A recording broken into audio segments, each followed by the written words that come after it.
Enquiry అయ్యి చలో complaint మేము ఇస్తాం ఫిర్యాదు చేస్తాం, ఆ విద్యార్థుల తల్లిదండ్రులు మేము పట్టుకొస్తాం. నీకు చర్యలు తీసుకునే దమ్ముందా చెప్పు? నీ పార్టీకి చేత కాదు, ఫిర్యాదు చేసే చేత కాదు, దమ్ము లేదు, ధైర్యం లేదు. మీరు బీఆర్ఎస్ పార్టీ ఒకటే, మీ చీకటి ఒప్పందాలు.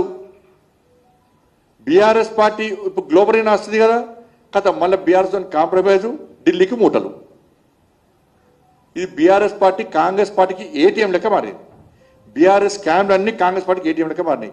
ఒక్కొక్క స్కామ్కు వేల కోట్ల రూపాయలు ఢిల్లీ పోతాయి. మరి ముఖ్యమంత్రి తెలిసి జరుగుతుందా, తెలియక జరుగుతుందా? ముఖ్యమంత్రి మధ్యవర్తా మరి తెలియదు.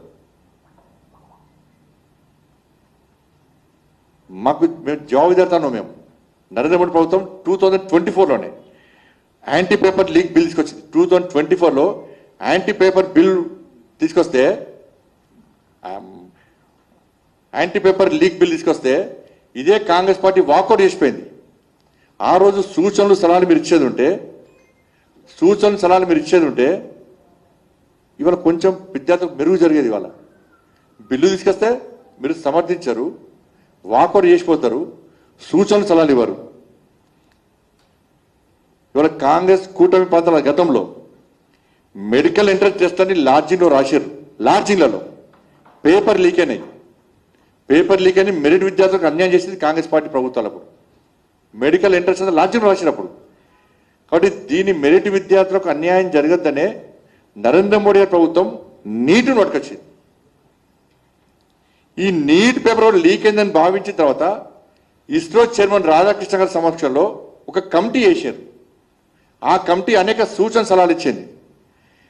జేఈ తరహాలోనే ఆన్లైన్ ఎగ్జామ్ పెట్టాలని చెప్పి రాధాకిషన్ కమిషన్ రిపోర్ట్ ఇస్తే కేంద్ర ప్రభుత్వం మొన్ననే అదే తరహాలో ఎగ్జామ్ పెట్టాలని చెప్పి 18 లక్షల మంది విద్యార్థులకు ఎగ్జామ్ పెట్టాలని చెప్పి ప్రిపేర్ అయిన తర్వాత అన్ని ఏర్పాటు చేసిన తర్వాత 23 లక్షల మంది ఆన్లైన్లో అప్లై చేసుకున్నారు. అప్పటికప్పుడు ఏర్పాటు చేయడం సాధ్యం కాదు కాబట్టి నీట్ ఎగ్జామ్ను యథావిధిగా నిర్మించి వచ్చే సంవత్సరం కొత్త సంవత్సరంతో చేస్తామని చెప్పి ప్రభుత్వం పకడ్బందీగా నిర్వహించడానికి సిద్ధమైంది. ఇది నరేంద్ర మోడీ గారి ప్రభుత్వం నిబద్ధత. ఇది మొదటి నుంచి నరేంద్ర మోడీ గారు విద్యార్థుల భవిష్యత్తు ముఖ్యమని చెప్పంటున్నారు. అందుకే వాళ్ళు ఇయర్ వేస్ట్ కాకుండా వెంటనే ఎగ్జామ్ పెట్టినాం. నా 40 డేస్ కూడా ఎగ్జామ్ పెట్టినాం. ఏ విద్యార్థికి ఇయర్ వేస్ట్ కాకుండా ర్యాంక్స్ వచ్చినాయి, కష్టపడ్డ ర్యాంక్స్ వచ్చినాయి. ఇంకో విషయం, 2014లో 2014 ముందు దేశంలో 51,000 ఎంబీబీఎస్ సీట్లు మాత్రమే ఉండే. 51,000 మాత్రమే ఎంబీబీఎస్ సీట్లు ఉండే. ఇవాళ 1,36,000 1,36,000 మెడికల్ సీట్లు పెంచింది నరేంద్ర మోడీ ప్రభుత్వం. ఇది నిబద్ధత, మోడీ ప్రభుత్వం యొక్క నిబద్ధత. అంటే 166% పెంచినాం మేము. 2014 కంటే ముందు 51,000 మెడికల్ సీట్లు ఉంటే ఇవాళ 1,36,000 వరకు సీట్లు పెంచినాం. 166% పెంచినాం మనం.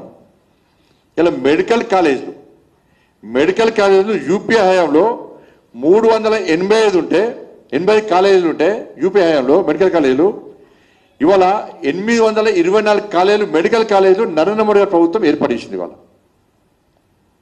దీనికి కాంగ్రెస్ పార్టీ సమాజం పార్టీ మీకుందా నిబద్ధత? మాకుందా?